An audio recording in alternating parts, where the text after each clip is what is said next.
उद्धव ठाकरेंचे खासदार तर फुटतायत आता.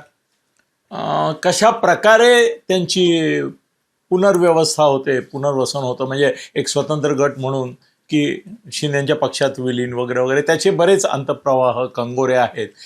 कायदा काय म्हणतो, निवडणूक आयोग काय निर्णय घेण्याची शक्यता आहे, सुप्रीम कोर्टात आता शिंदे आणि अजितदादा पवार यांचे जे खटले शरद पवार आणि उद्धव विरुद्ध चालू आहेत त्याचा संभाव्य निर्णय काय असेल वगैरे, अशा अनेक गोष्टी लक्षात घेऊन त्या संदर्भामध्ये निर्णय होईल. पण त्याची चर्चा आपण चॅनलवाल्यांवर सोपवून देऊया, त्याची चर्चा आपण इतर यूट्यूबर्सकडवर सोडून देऊया. पण आपण एका वेगळ्या विषयाची चर्चा करू जी आता कोणी करत नाहीये. मला असं वाटतं की ती करायला पाहिजे. की आत्ता उद्धवचे खासदार फुटत आहेत, उद्या आमदारही फुटणार आहेत, हे नक्की आहे. आणि प्रश्न असा आहे की हे खासदार आमदार फुटल्यानंतर त्यांच्या मागोमाग शाखा प्रमुख, विभाग प्रमुख, शिवसैनिक वगैरे असे मोठ्या संख्येने फुटणार याच्याबद्दल काही शंका घेण्याचं कारण नाही. ते दिसतंय आपल्याला. किंबहुना एक शक्यता अशी आहे की आणखीन एक 3 महिन्यांनी कदाचित महाराष्ट्रामध्ये प्रकाश आंबेडकर, राज ठाकरे, उद्धव ठाकरे आणि राजू शेट्टी वगैरे यांची ही ताकद जी आहे तथाकथित, किंवा आता काय बरेचसे पक्ष तर कुठल्या अवस्थेत आहेत त्या अवस्थेमध्येच उबाठा देखील सामील झालेली, आणि मनसे आणि ह्याची ताकद पण तेवढी जेवढी राजू शेट्टीचे वगैरे वगैरे असं झालेलं दिसलं तर आश्चर्य वाटून घेऊ नका. याचं कारण आता हे ग्रहण लागलेलं आहे. पण हे ग्रहण सुटेल का? आत्ता ही जी उद्ध्वस्तता येते उद्धवच्या पार्टीला, ही कायमची आहे का तात्पुरती आहे? मला तुमच्या कॉमेंट हव्या आहेत, तुमचे विचार हवेत. तुमच्याशी या विषयावर मला संवाद करायचा आहे. वादविवाद नाही, पण संवाद करायचा आहे. तुम्हाला काय वाटतं? मी सांगू तुम्हाला की थोडं अनपेक्षित वाटेल तुम्हाला. तुम्ही म्हणाल की अनिलजी, उद्ध्वस्त म्हटल्यानंतर विषय संपला ना, मग तुम्ही असं कसं म्हणताय की हा विषय कायमचा संपला का तात्पुरता संपला? म्हणजे तुम्हाला कुठे काही अपेक्षा आहे, आशा आहे, इच्छा आहे असं नाही म्हणणार आम्ही, पण काहीतरी अशा अपेक्षा आहे का की नाही, तुम्ही असं गृहीत धरू नका की हा पक्ष उद्ध्वस्त झालाय आत्ता तुम्हाला दिसतोय म्हणजे तो कायमचा संपला, असं नाही, असं तुम्हाला म्हणायचं आहे का? हो, मला तसं म्हणायचं आहे, मला तसं म्हणायचं आहे. आपण नेहमीच म्हणतो की राखेतल्या फिनिक्सची उपमा देतो का नाही? आपण देतो ना, आणि कौतुकाने देतो, अभिमानाने देतो, उदाहरण म्हणून देतो, आदर्श म्हणून देतो का नाही? देतो. तर मग हा उद्धव नावाचा जो आता उद्ध्वस्त होतोय तो फिनिक्स प्रमाणे त्या राखेतून पुन्हा उभारी भरारी घेईल का? तुमचं मत मी ऐकायला उत्सुक आहे. कॉमेंट्स ओपन आहेत. पण मी माझं मत सांगतो की भरारी वगैरे शब्द मी वापरेन एखाद वेळे. आज पण एवढं तुम्हाला मी सांगतो की उद्धव संपणार नाही. उद्धव ठाकरे संपणार नाही.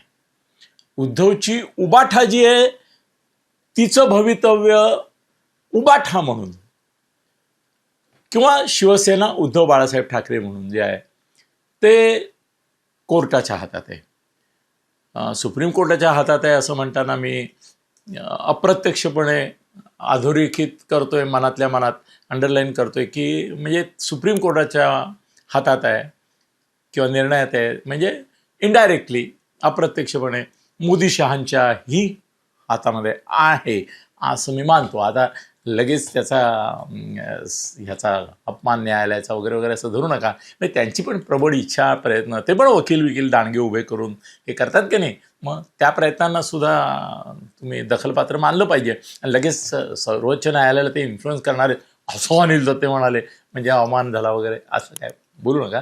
ते चांगले वकील देतील असा त्याचा अर्थ आहे, असं माझ्या चेहऱ्यावरील मिस्किल हास्यासकट ॲक्सेप्ट करा, व्हॉट एव्हर इट इज. पण उद्धव संपतो का कायमचा, परमनंटली? नाही. उद्धव आत्ता जरी नामशेष होत असल्यासारखा वाटला तरी आत्ता तो अवशेष राहणार, आणि कालांतराने तो पुन्हा शेष देखील होऊ शकणार, ही माझी भविष्यवाणी आता तुम्हाला धक्कादायक वाटेल, आश्चर्यकारक वाटेल, काय अनिलजी नाही अतिरेक करताय तुम्ही असं म्हणाल, पण मी तुम्हाला सांगतो की एक लक्षात ठेवा की उद्धवच्या संदर्भामध्ये त्याचे दोष, त्याचे अवगुण, दुर्गुण याबाबत मी जेवढं बोललोय तेवढे फार कमी लोक बोलले असतील, याचं कारण मला जेवढी माहिती मिळते तेवढी इतरांना मिळत नसेल. पण तरी देखील मी सांगतो की एक गोष्ट तुम्ही कधीही विसरू नका, कधीही विसरू नका की उद्धव नुसता ठाकरे नाही आहे. उद्धव बाळासाहेब ठाकरे, उद्धव बाळासाहेब ठाकरे, उद्धव बाळासाहेब, यातला हा जो मधला बाळासाहेब शब्द आहे ना, हा जो बाळासाहेब जो शब्द आहे ना, तो त्याच्यासाठी संजीवनी मंत्र आहे. हा बाळासाहेब शब्द राजच्या पुढे नाहीये. राजला परत फिनिक्स होणं वगैरे वगैरे या गोष्टींमध्ये अवघड की आहे, अशक्य काय, का नाही होऊ शकत आहे आता एवढ्या वर्षांनंतर देखील, याचं कारण आहे की तो राज आहे आणि राज श्रीकांत ठाकरे आहे. उद्धव हा राज बाळासाहेब ठाकरे. बाळासाहेब ठाकरे हे जे नाव आहे हे नुसतं नाव नाही आहे, ही एक संकल्पना आहे, कल्पना आहे. बाळासाहेब हे एक महाराष्ट्राचं दैवत आहे.